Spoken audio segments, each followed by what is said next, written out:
key updates and metrics for Solana, and the ugly truth heading into the end of the year. My name is mikemadz. Let's go.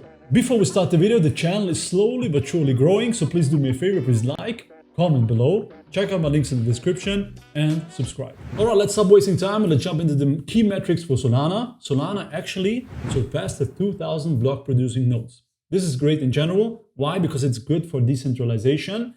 And second of all, compared to last year, August, that's a 4x growth in nodes.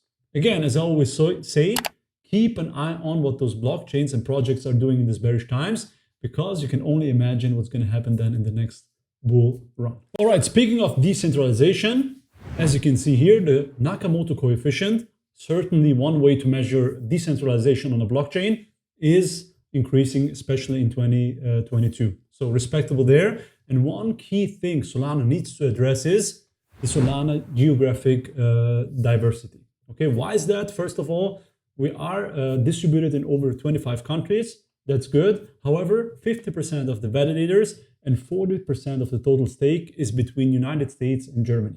And of course, that's not the best thing to have. Why? Because of geopolitical risks. So in order to get that Nakamoto coefficient number up and basically just decentralization in general for Solana, they need to address this issue. The stake and validator amount should be more evenly distributed between the other countries. As of now, it's not a big deal, of course, but geopolitically, with all the new regulation coming out sooner or later and the new crypto law, it might be a problem in the future. All right, another thing we're going to look at are the active programs on Solana. And as you can see, we're not having a decline there, so that's a big plus, of course, in these bearish times. We're moving sideways, consolidating, and actually moving up inch by inch. Yes, TVL had a massive decrease for most layer ones and chains. However, TVL is not everything, of course. There is dApps, there is NFTs, there is programs being used.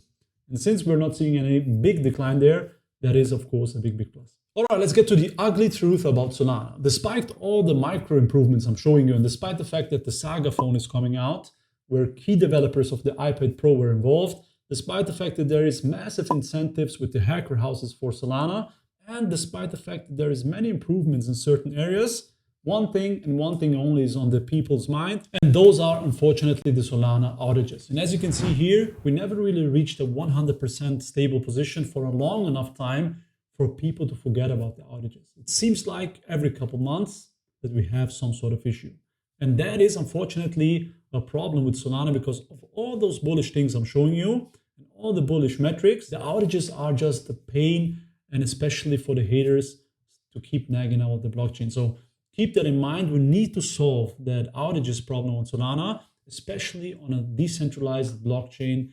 Outages should not happen in the future. We can sit here and talk about that it is in beta and that it is normal for early tech to have problems, which is, however, in the future, outages should not happen on the blockchain, in my personal opinion. Of course, I'm still bullish, I'm buying, and I'm still doing those videos because I like the project and I see the potential it has for the future. However, you have always keep in mind that these outages that we're experiencing, and the outages that we experienced in the past, need to get solved for this narrative on Solana being unstable to finally resolve. But at the end of the day, guys, the most important thing is don't get ready.